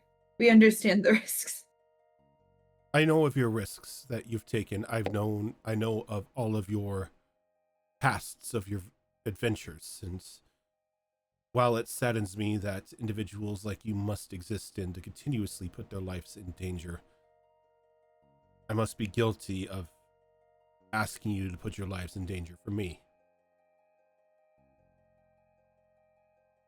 Happy to. In fact, I think maybe these machine people might have some good stuff on them. It's just like a hunch. From nowhere. I mean, when I went through the other portal, I came across one of them. I mean, it was just was it just the armor, or was it were they were dead and I was going to loot a weren't body? really in any large suits of armor. They were armored and they had like a breather mask, but they didn't necessarily have they weren't encased in anything. Okay, so not like power armor or anything. No. Are you talking about Trigarian? No, when we first encountered them in Trigarian? No, when I got separated from them, I was right next to a body.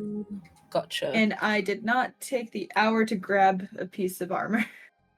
That's okay. I mean, there's must be loads of armors out there that we can just take once we kick them out of here. Yeah. The health of the forest is of the utmost importance.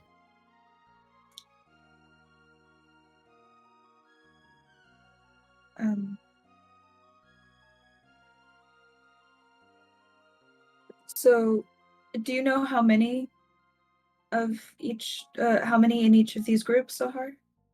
How large the groups are? I cannot get a grasp on their numbers, as their life force is questionable. I sense life, but then I don't sense life. Interesting.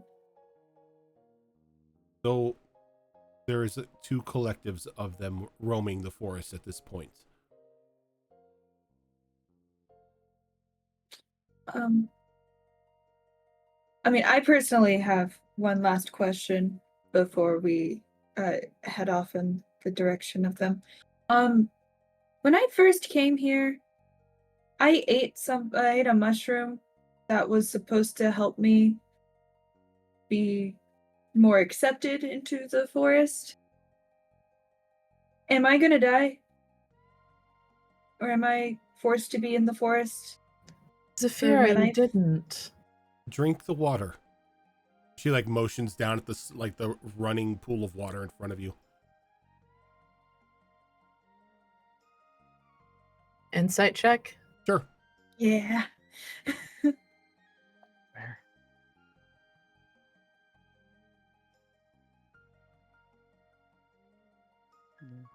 I got 3. Yeah, even though part of me wants to go, sure. I got yelled at for that. Would I be able to insight check as well, considering Yeah. all we know about this thing is it kind of just Mhm. is speaking. Controlling through our friend! Venica. Yeah. Go ahead. Go ahead I and give me an insight check if you want. I got 15. Insight 21. You don't really sense any deception coming from Vanica at this moment. It's more of like a motherly concern. Huh, mothers. Can't trust them. Mm-mm-mm. I wouldn't know. Am I right, ladies? Am I right?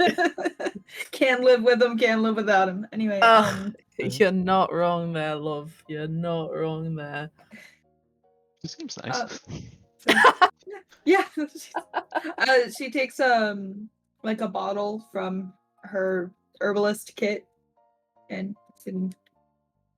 drinks it. And as you drink it, any sort of like adverse effects that the mushroom had begun to weave into you are repelled, and you are fully healed. Ooh, everyone drink the water. So full HP. Yeah, right? as like any wounds that you guys can like visibly see on Saphira close up as she drinks the water. Oh.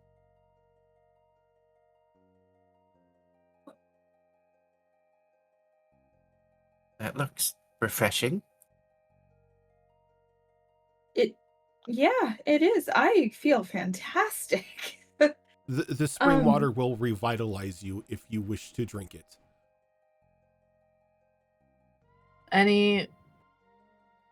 I'm so sorry. I have to ask. If we drink it, we're not bound to the forest, are we? It's just a nice refreshment. Vanica shakes her head. I am not of the Fey people. Their rules are not applicable here. Okay. I think I might go just like quick scoop some in my hand and drink it. I do the same. I would like. Ooh, minty. Since the Feywild rules are not, or since the Fey Forest rules are not applicable, I would like to thank you. No thanks Wait, are you can't needed. thank Fey people. Not all of them. Yeah. Oh, that's so interesting. So apparently, if you do, they means that you owe them a favor or something, right? Interesting. Thank you so much. Do we also get like the effects of that? Is it like the effects of a long rest? It is not the effect of a long rest, though those of you who cast spells can roll a d4 and return that many spell slots that you have expended. 3. I'll put Or- my 3 back. I got a 2. Does the size of the spell slot matter? Or So you can restore 1 second level spell slot or 2 first level spell slots. perfect. All right, I'll do a 1 second level. There we go. I rolled a 4, and I will restore a 4th level. So, because I rolled a 3, can I do one level and 1 second level? Mm-hmm. Okay.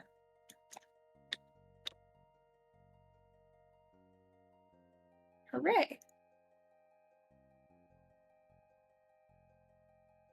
What about class abilities like Bardic Inspiration, for instance? Those are not revitalized. Okay.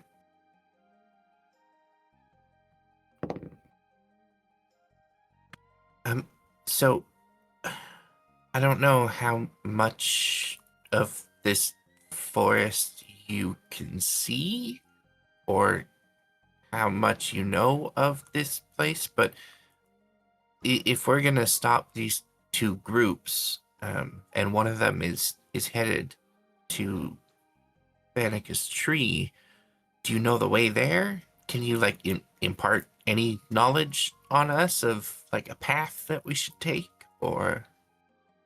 The one you call Vanica can. Oh, okay. As for how far I can see, I see as far as this continent reaches. Oh. I am connected to the other trees, the other mother trees, the other hearts. And sorry if this is like an ignorant question, but what are you? We are life.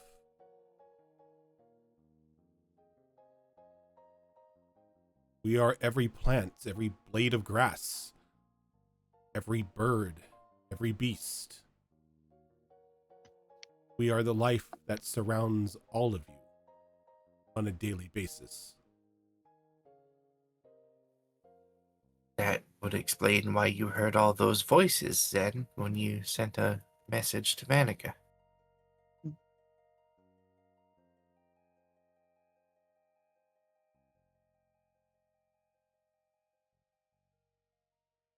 Can I ask? and can I ask this corruption? What do you know of it and how it pertains to the mother trees? Anything you can glean to us? The Any corruption insight?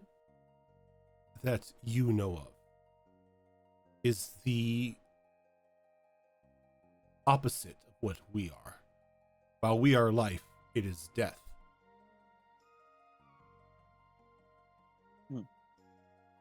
We,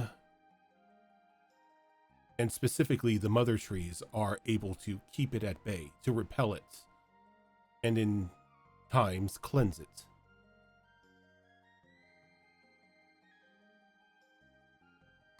Okay, sounds good. Good job there. Raid where this tree, as it's now no longer in the hands of a hag, will ensure that the swamps are not corrupted. The tree here ensures that the Harlequin Forest and its surrounding area is safe. Unfortunately, my sister trees in my cat eating a D4 Sounds elven. in the northwest and southeast areas of this land are heavily corrupted and cry out for assistance.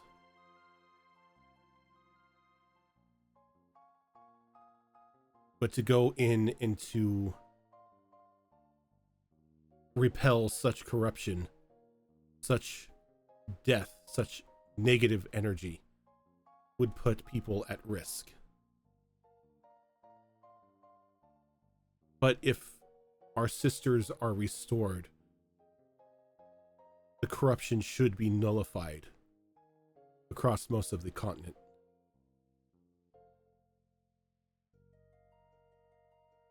I think not making the effort to try and get in there and help the trees will pretty much guarantee that the corruption will eventually spread everywhere, right? So somebody has to try. The alternative is assured death. Assist in the matter at hand. Drive these machine forces back, and I will imbue you with the knowledge of resisting the corruption. A natural means of resistance. would be hugely helpful. Yeah, we'll do what we can. I mean, not that I want to speak for everyone else, but You're being I'll- really bossy right now, Chloe. Zen will do everything she possibly can to help you. And I will watch. I'm a safe distance away. Cloney will join her. No, that's I can't even words right now. Absolutely. I would love to help out with this. I mean,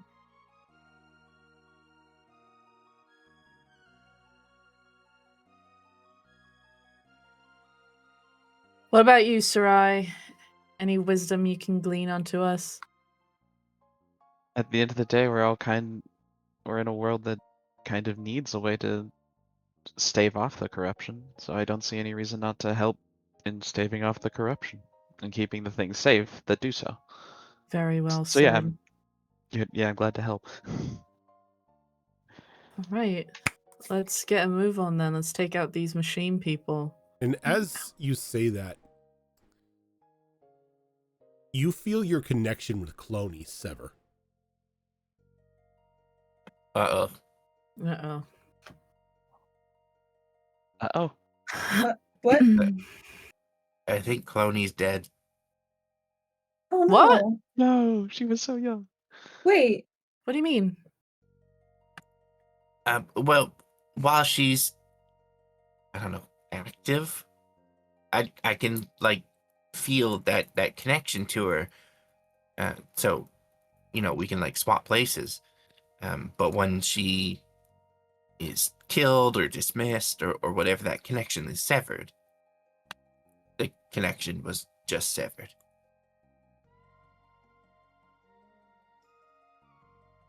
Well, we can't go back that way then, I'm guessing. Unless she just got sick of your shit and was like, I'm gonna be the better Chloe now, and she just went off. I mean, after that comment she made, it's very possible.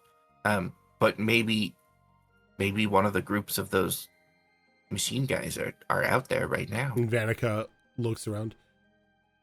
You are correct. They are outside around the pool.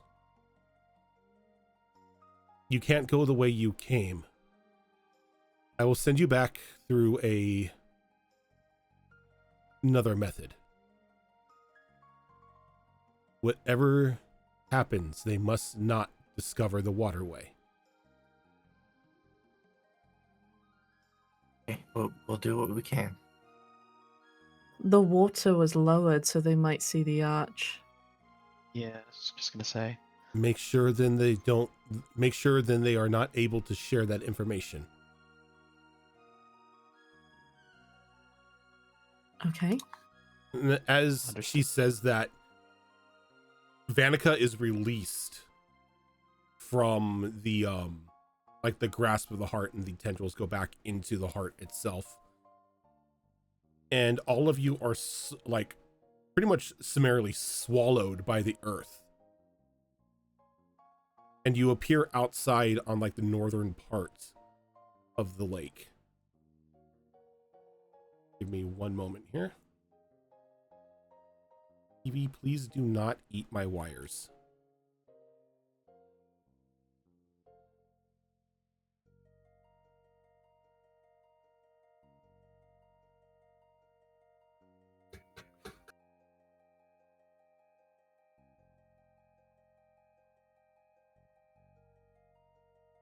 Forgot I had hidden Vanica in the water.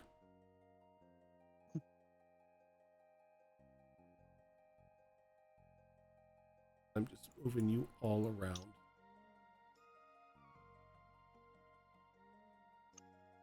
Get these individuals on the map here.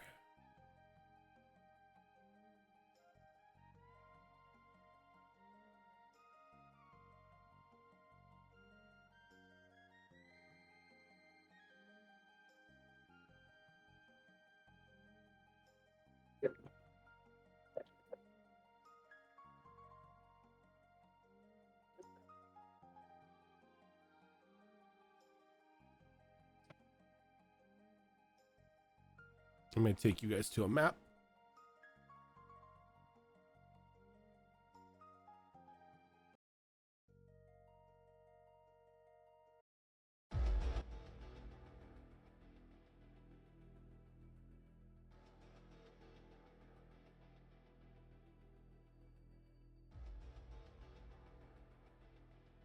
And as you arrive on the other side, now at the northern part of this map, down a little to the southeast, down here, you see a collective of very large suits of armor, a couple mechanical wolves, and a quasi-machine human standing in a collective group.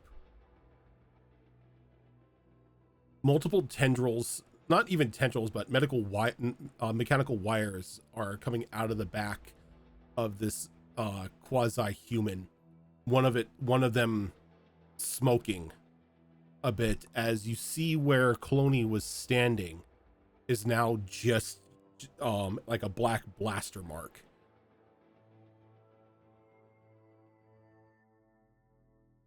Really quick, can I do an insight check or perception check to see if maybe they've noticed the arch yet? From where they're standing, they wouldn't have noticed the arch.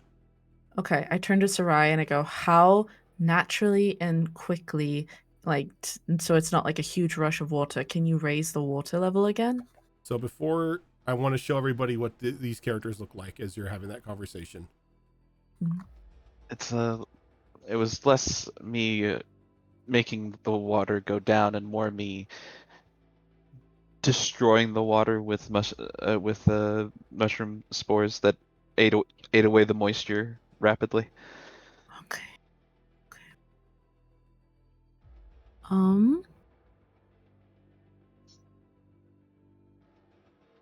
And as you're having this conversation, the group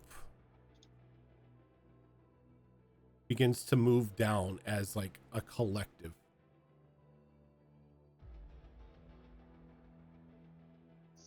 And they stop for a moment. They look around. And the individual in the large suit of armor in the back turns and looks to all of you.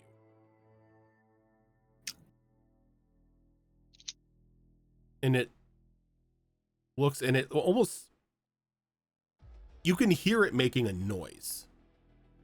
It's like this reverberation of like grinding gears and metal. The other individuals stop and they turn and they all look at you. The individual at the front cocks its head. Bring them for questioning. And I'm going to end it here early this week because you are going to need your other two friends for this encounter. And it's going to take more than an hour to do. Fair. Totally Okay. valid. And to answer a question, to answer any questions anybody has, yes, the paladins are wearing Exo 1 power armor. I was about to say. Oh yeah. I could tell. I recognize Exo 1 anywhere. When you said The that, best power armor. That the mechanical human hybrid had like wires coming out of its back, my first thought was Doc Ock. Oh no, it is like quite literally an Adeptus Mechanicus from Warhammer. It's a tech priest. Yep. But yep, that is going to do it for us today. I don't want to TPK the group here, so it's best to wait until they are at full strength in order to complete this combat. But yeah. So we're just going to call it here a little bit early today. But this is not the only show that we do. Coming up on Monday is going to be another episode of Destiny Forged, which is our longest running campaign or longest running show here on the channel, currently in its 4th campaign. On every other Tuesday, we have Star Wars Tales of the Outer Rim, which is a Star Wars game run by Tiltbot. Coming up on Thursday is going to be Tricorn Isles, I believe. I believe we're doing Tricorn. I think so. Let me see. That is, I need to check with Zoro because I think Zoro said they're going to be out, but I will make sure. But Thursday should be Tricorn Isles, which is another 5th edition game that I run. Alternating Saturdays, we have Mass Effect Horizons, which is a Mass Effect 5th edition game that is run by Zoro. Coming up next Saturday at noon Pacific time is going to be the Downfall of Propriety, which is our Bridgerton-inspired minigame that is run by Malls. And then later on the night at 8 p.m., we are going to have another episode of the City of Redemption, which is our brand new Daggerheart game. But for now, we are going to head on out. Thank you so much, everyone, for tuning on in, and we will see you later. Bye.